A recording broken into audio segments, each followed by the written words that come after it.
Narinig mo na ba ang salitang tamawo? May matandang paniniwala tungkol sa mga nilalang na tinatawag na tamawo, lalo na sa mga liblib na lugar ng Panay, Antique at Capiz. Hindi sila tulad ng mga multo o aswang na nagbibigay takot. Ang mga tamawo ay mas mahiwaga at minsan mapanlinlang. Ayon sa mga kwentong bayan, ang mga tamawo ay mga engkantong nilalang na naninirahan sa mga malalaking puno ng balete sa ilalim ng lupa o sa mga hindi nakikitang kaharian sa loob mismo ng kagubatan.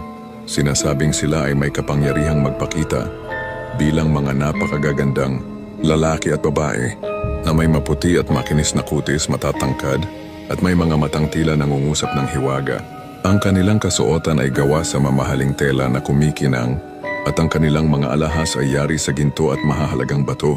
Sila ay mayaman at nabubuhay sa marangyang pamumuhay, madalas sa mga palasyong gawa sa kristal o mga dambuhalang mansyon na bigla na lang lumilitaw sa gitna ng kagubatan. Ang mga tamawo ay kilala sa kanilang kakayahang akitihin ang mga tao, lalo na ang mga kabataan na pumasok sa kanilang mundo. Madalas silang magpakita sa mga nag-iisang naglalakbay sa gubat o sa mga taong nawawala.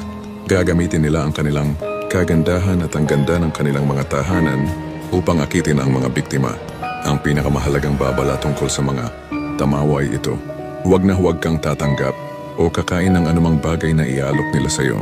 Ang pagkain ng isang tamawo, kahit isang butil lang ng bigas o isang patak ng inumin, ay magbibigkis sa iyo sa kanilang mundo.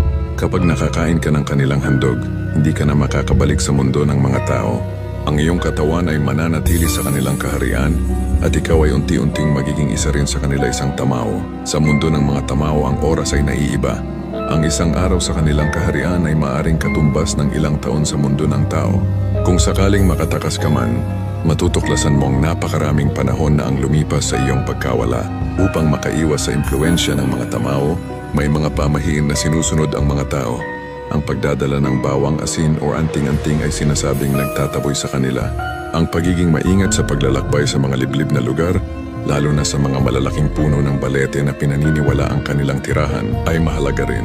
Ang pagbibigay galang sa kalikasan at paghingi ng pahintulot bago pumasok sa kagubatan ay isa ring paraan upang maiwasan ang kanilang galit o pag-akit.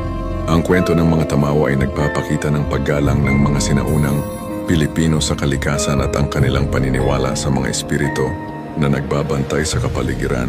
Gusto mo ba ang mga ganitong kwento?